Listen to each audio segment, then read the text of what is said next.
Introducing the Paddy Power World Darts Championship.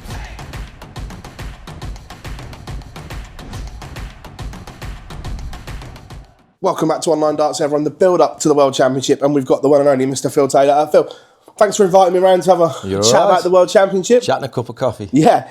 You still get excited this time of year, even though you're not involved now? Yeah, I do. I mean, the World Championship. I've enjoyed the darts all year, to be honest, with all the fresh faces and everything. And plus, there's a nice rivalry. You know, you got the two Lukes. It was a bit like me and Barney at the time, or me and Dennis. You know, you need that rivalry, and I'm enjoying it. And then some of the professionals now are clinging on by the fingertips. So that's going to be interesting to see in this World Championships. You know, there's going to be a lot of tears. A lot of arguments, I think, backstage, but it's interesting because when I watch it, I mean, I got a big television, but when I sit here and watch it, I can tell what's going through their minds. I know when they're under pressure at certain times, and it's been a great. I mean, darts for me has been my life anyway, so it's been it's been great, and I'm really this time looking forward to the Worlds more than ever, to be honest. I've been doing a few exhibitions recently, chatting to some of the people that are in there. Have you noticed the pressure on some of them, and some of them being relaxed in the build-up? Yeah, I think Luke Humphries is just building himself up nice and steady. He seems nice and relaxed and everything. Luke lately is that chilled, he could fall asleep on his feet. I mean, he's a lovely kid, I love him to bits. But he's so relaxed, and he's going to be dangerous. Whether he retains it, I've tipped that he will. If I had to be honest with it, it's going to be one of the Lukes, in my opinion, that'll win it. Either Luke Humphries or Luke Litley. And it'll be interesting to watch. Does it feel like it's a changing of the guard with all these young, hungry whippersnappers coming through? And like you said, some of the older pros now struggling. Does it feel like a real changing momentum at the moment? 100%, yeah. You know, I was in Finland last week with them, and where I used to be like the main man, now you're not. You know, you've had to pass the sword over to somebody else. It's nice in a way because you get left alone a bit more. You know what I mean? The pressure isn't on you to perform anymore. Even though Gary Plummer's my sponsor, a setup because I'm going to have a little practice. You know what I mean? I was watching them this weekend, over the weekend, and I'm thinking, I'd love to have a throw now. Do you know what I mean? So I said to Bob, order me some darts on a board and I'm going to have a little practice. So does it feel strange that it's, when the World Final happens this year, it's almost a decade, 8 years since that you walked off that stage? Is that quite remarkable? What's that feeling like when you look back quick, now? Very, very fast. It's filling your time in, really, where you were busy more or less every week, packing your suitcase and getting your clothes ready for next week, where you don't have to do that so much now. It's very rare. I don't do that much travelling anymore. It's great. I can sit here, I can go to bed, whatever I want. I can go see my grandkids, which I'm going to do it once we've finished. It's lovely to do different things.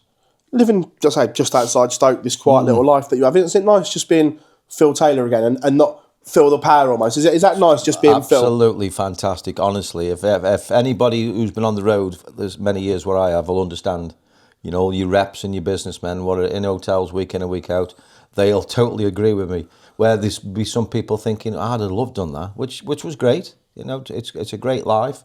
You earn a fortune, but you have to sacrifice other things. So you sacrifice not seeing your family. Every plus is always a minus, and that's the minus of it. Look, going back to the Worlds, Luke has been an unbelievable champion for the year at such a young age. How do you think he's handled the whole responsibility of shouldering it? Amazing, absolutely amazing. The lad has. He's walking in there, and he reminds me of Coventry City at the minute. Coventry are flying, and every time he goes a leg down or two legs down, he kicks in. And you think, what's this now? And that he has got that extra gear, and that's what I had. When I was playing county, I used to go 1-0 down. The lads say, watch him kick in now. And then you think, your mind changes. You just flip a gear and you go, and that's what he's got. So any player playing him, you've got to be consistent. I mean, at the minute, Luke Humphries can match him, and Josh Rock can match him. But it's keeping it going, you know what I mean? It's keeping that pressure on him through. And that was very good at being consistent and not doing this business during the game. Obviously, you're always going to have that little bit of a patch where you might have a couple of legs where you're not playing so well, but you've got 99% of your game. You've got to. Steve Davis once said to me in his career, says you have to be good all the time and brilliant when you need it. So when you're under pressure, that's when you have to put the brilliance on. At some point, he's obviously going to have a dip. Every dart player in history will have a dip at some point. How do you think he'll cope with that when it happens? Because obviously it hasn't yet. I think he'll be fine. I really do. I think he's in it to enjoy himself, which he is. He's not killing himself. I mean, he works a lot, but he's not killing himself on the practice board. Whatever he's doing right, and he's not money motivated. I mean, he's still young. He's 18. Once he has a wife and a family and everything, then you have to be money motivated to keep him in, keep the bills going. At the minute, he's with his parents and he's having a good life. Luke Humphries has been an unbelievable ambassador for the sport over the last 18 months because of Luke Littler. Do you think Luke's achievements have maybe not been recognised as much as they should have been? 100%. Because with Luke, he's such a nice person. You know what I mean? He's so nice. He's too nice, if that makes any sense. He needs that little bit of he must have it in his head when he's playing. That aggression. You can see it in his face. But he doesn't really come across as like an aggressive person.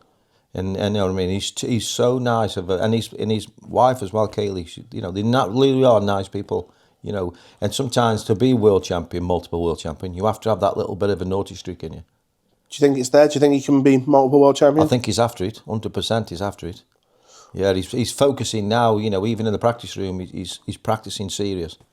So he is getting ready for it. Yeah. For the first time in a long time, no one's really talking about Michael van Gerwen going into this World Championship, which will be new territory for him. How do you think he'll react to people not talking about him? Because he loves to be centre of attention. He does, yeah. I think he's quite enjoying it. He's had a few personal problems, obviously, but watching him over the weekend, he's cracking jokes. He's back to his old, little bit of a Jack the Lad, which I like to see. So he's going to be a force in the World Championship.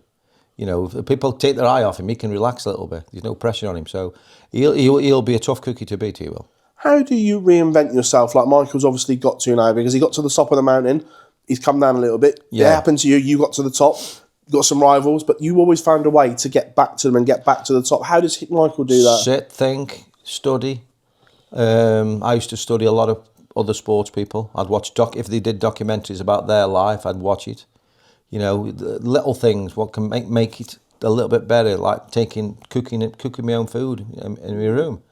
Taking a mattress topper, taking your own pillow. The mattress topper was exactly the same as what I got on my own bed. So you're sleeping on your own bed, so you get a good night's sleep. Loads of little things. I mean, during that, it's 3 weeks now, but it used to be over 2 weeks. But that's the most important 2 weeks of the year. So do it right.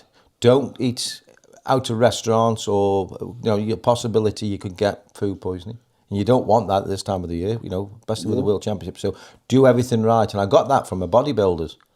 Now, I was talking to bodybuilders and they said, we never ever eat in a hotel when we're competing. I said, why not? I said, because you can get food poisoning. So they take a little camping stove in and do loads of eggs, they would. So, they get themselves ready. So they never give themselves a chance of getting ill. And I'm thinking, well, if they had food poisoning, they could lose 2 or 3 stone of muscle. Yeah. And that could take them 2-3 years, put back on again. I thought, that's clever, that. And then I got other tips. Michael Jordan's quite clever. So if you read about Michael Jordan, or Schumacher, or Tiger Woods, the practice, the dedication. So take little bits out to other sports people. We touched on earlier that the changing of the guard, people like Dave Chisnell, Rob Cross and so on are really struggling at the moment. Once that slide starts happening the way it is, how do they stop it? Obviously, because they've been great players, and they still are great players, but at the moment, it's not happening. How do you stop that slide? Well, first of all, you really have got to be mentally strong. That's the secret. You know what I mean? And you've got to have a broad shoulders, because as soon as you start getting beaten, everybody reminds you. So every time you go out for a cup of coffee, what's happened to you, Phil? You'll never win it again. Oh, you're finished now. You are. Oh, am I? Do you know what I mean? They were my inspiration. But don't know if Rob Cross is mentally strong enough, or Chizzy. I mean, Chizzy's never won the World Championship. It's a shame, really, because he's been a good player, or won like big majors. He has his share of winning tournaments. But he hasn't won Blackpool or the Worlds or do you know what I mean? Which he's capable of doing.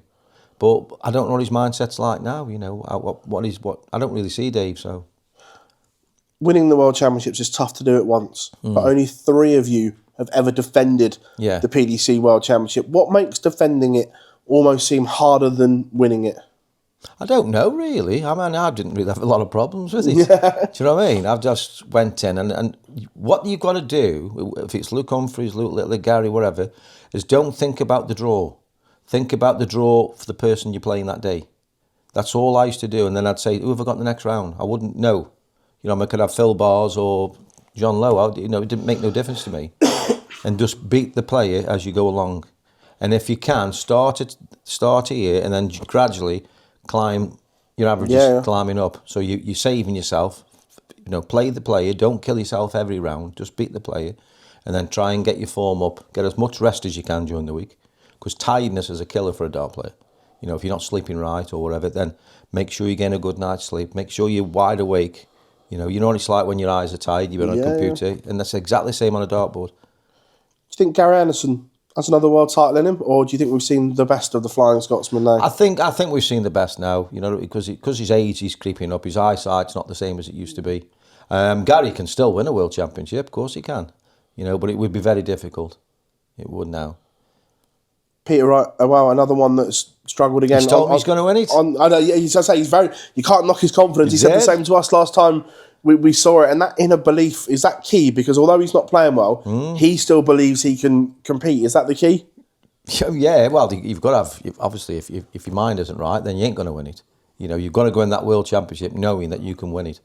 You're capable of winning it. Your practicing will tell you if you're capable of winning it. But in his mind, he's saying, I can win this. And it does make me smile, which fair play to him. Do you know what I mean? Yeah, 100%. And then, we'll see what happens next week. £1 million on the line this year, that come January the 3rd, 2 players are going to compete in a darts match for £1 million. Does that sound mad? Oh, mate. I can imagine that last double. I mean, when I played, it was 500,000. So you imagine you throw in a dart for £1 million. It'd be fantastic, wouldn't it? Oh, and that'll go down in history. I mean, Barry always said I wanted £1 million, and he's done it. And I wouldn't be surprised if he doesn't boost it up to £10 million, because that's the way he thinks. When Barry came in with his bright ideas and so on, did you guys think it's just Barry being Barry? Did you ever think it could happen? The biggest one he said to me, he phoned me and says, Phil, I'm going to do a Premier League. I went, right, what's that? Because I didn't know what it was then. It's so many players, this, that and the other. I said, the format's good. Where do you think of playing it? He said, in arenas. Arenas? I said, we're never going to fill an arena. He went, we'll have a go. I said, well, we'll see, suck it and see. If it works, then it works. And it's been the best thing he ever did. I couldn't believe it, honestly. When he first told me, I'm thinking, he's lost it. He's gone already. But he hadn't. You know what I mean? I had to pat him on the back and say, Baz, well done, mate. You know what I mean? I know the players help by, crafting the crowds in, but it was absolutely amazing. Well, on the Premier League, look, we've already heard players talk about it. There's so much talk. Do the players almost look at the Premier League too much at this time of year instead of concentrating on the Worlds, all the Premier League talk and so on? And has that changed over the years from when you were involved, that the Premier League is now so important to the players? It's 13, 14 weeks of exposure, not just for you, for your sponsors. Good practice. A lot of travelling. That's the only thing with Premier League, because you have other tournaments as well. So, you know what I mean? You can be a little bit of a victim, really, when you're in the Premier League, because it's hard work. You travel Wednesday, you have to be there Wednesday, play Thursday, travel Friday, wherever you go in for Saturday and Sunday, which normally would be Players' Championships. So Wednesday, Thursday, Friday, Saturday, Sunday, you go home Monday, and then you start again Wednesday. So it's for 3 months, it's hard work. Because you're not just in the UK. It's everywhere. So it is difficult. For the Premier League, a lot of chat around having some new blood in there. Josh Rock, Gian Van Veen being talked about in there as well. Would you chuck those two in? Definitely. Yeah, definitely Jock and Van Veen. Yeah, definitely. Yeah, good players, and they'll hold their own as well. Do you think they would be okay? Because the Premier League has killed some careers over the years. But do you think they're ready to step into that? Yeah, moment? I don't think it'll bother them. I think they're there now. I think mentally strong. I think Josh is a great little player. Just got to get that consistency. You know what I mean? When he's on, he's on. But then he'll dip and he'll go back on and he'll dip again. He needs to keep, especially against Luke, he needs to get that consistency and keep it going. That's the only advice I'd give him. Keep that consistency going. Don't miss. You used to have to play like that against Gary Anderson. Yeah. I mean, we used to say to each other, go, Gary, don't miss tonight, pal. You say, don't you miss. You touched on rivalries earlier, and I agree with you. I think it's a good thing, because I don't think we've had them over the last 5 years as such. But now we've got Luke, Josh, Van Veen. There's some real young blood that want to mix it up with each other. How key is rivalries and character for the sport to continue growing? It's great. It's great in any, even if, when Dallas was on and J.R. Ewing gets a punch, the viewing figures go up by about 4 million. In Coronation Street, when Ken Barlow got thumped by whatever his face was, it's going to happen, so everybody tunes in. It went from like 7 million views to 12 million views. You need it. You need rivalry. You do. But you don't need that rivalry week in and week out. know what I mean? Where me and Raymond, it was that exciting when we were going to play each other. Sky put it up, 14 days, 2 hours, 16 seconds. You know what I mean? Countdown to an hour's playing him. But once we had the Premier League and he was in it and I was in it, we were playing week in and week out. So it becomes a bit less, you know, like Man United versus Liverpool is exciting. But if they did it every other week, it wouldn't be as exciting. Do you feel at the moment then the big games or the big name players are playing each other too much and Yeah, I it think detracts from the big majors when they meet? Yeah, it does. Definitely. Who was your favourite rival over the years? Because you had a few of them. Who was your favourite that you enjoyed the most? For different reasons, really. I mean, when first started, it got to be Eric, John, Bob Anderson, Jockey. You know, they were rivals, but it was a different kind of rivalry. And then obviously you got your Peter Manleys, your Alan Warreners, Rod Addingtons, Dennis. Dennis was really the biggest rival of my career. Then Barney, he come along, and then after Barney, it was Michael. Do you know what I mean? Yeah. That was always somebody coming across from the BDO who wanted, you know, take my spot off me. So I had to keep trying to reinvent myself and keep pushing on, and that's what I did. I'd win the World Championship with a set of darts, give them away to somebody, and then get a new set of a different. Yeah. Some way alter it a little bit. I've never understood players over the years where I'll watch them, they've never won anything, but they'll have the same shoes on, the same trousers on, the same shirt on, same darts, same flights. You've never won. So try something a little bit different. Try change something to try and improve yourself. Yeah, I like that. So I think a lot of them go in there just to think, well, I'm not going to win it, but I can make myself a good living and keep in the rankings. And you know what I mean? And if you're in the rankings, obviously you're going to earn a couple £100,000 a year. But for me, it's not good enough. Sod the money, I want them titles. I know you can't eat trophies, but they're still nice to have on the cupboard at the back. 100%. You touched on obviously like the rivals coming over from the BDO and so on back in the day. Is that a shame that avenue's not there anymore in terms of the standard? Because the PDC have done a great job of making their own infrastructure, isn't it one? But is it a shame that people don't jump from rival organisations? It would be nice. I mean, you got players from a different countries now. Yeah. I was just watching the snooker yesterday, and I've noticed the Chinese players and players from abroad, they're playing brilliant. You know, Ronnie O'Sullivan got beat, I think 6-4. 6-4, I watched it, yeah. Yeah, I watched it myself, yeah, and it was exciting. Another lad playing Mark Williams, beat Mark Williams, and he just didn't miss. I'm thinking there's some of them big names who are going to go soon if they aren't careful. New territories coming on all the time. The players are going to go to Saudi Arabia for the first time, which is an exciting thing. We're seeing so much sport going to the Kingdom of Saudi Arabia now. Is that somewhere where you'd have liked to have played to experience the culture and so on? I did Dubai. Yeah. I did Dubai a few times. It's lovely. It's a lovely country. You know what I mean? If anybody has a chance to go, put it on your bucket list. It is absolutely fantastic. It's the nicest place in the world, is Dubai. Dubai and Abu Dhabi and whatnot. It's beautiful. Obviously, you've been and it's stunning. You know, they're so clean. The people are lovely to you. You know, you get treated really, really well. And, you know, the hotels, you're treated like royalty, to be honest. It's the nicest place I've ever been. Before I let you go, Phil, January the 3rd, who's the finalists and who has their name on that Sid Waddell trophy? I think it's a toss-up between 2 or 3 players, to be honest. I think Josh Rock's got a hell of a chance. I think Luke Humphries, Luke Litley, and then Michael. I wouldn't bet against Michael either, because, you know, he's telling me. Peter Wright says he's going to win it, but I know it's going to be tough for him. But we'll see what happens now. But I reckon maybe the 2 Lukes in the final. Phil, pleasure. Or Josh. Phil, wish you all the very best. Hope you have a lovely Christmas. And thank you for everything that you've given us this year, as always, my friend. Thank you very much. You're welcome. Introducing the Paddy Power World Darts Championship.